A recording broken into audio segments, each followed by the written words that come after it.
Why do millions of people worldwide rely on printed materials every day? The answer lies in the fascinating evolution of printing technology.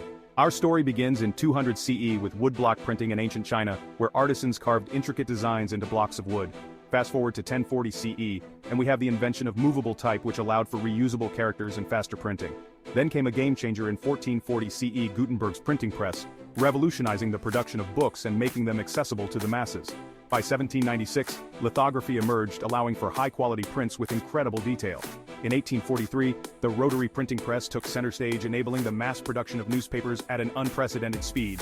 Come 1875, offset printing became the standard for high-volume jobs thanks to its efficiency and versatility. The 1990s ushered in the era of digital printing, making customization and on-demand printing a reality.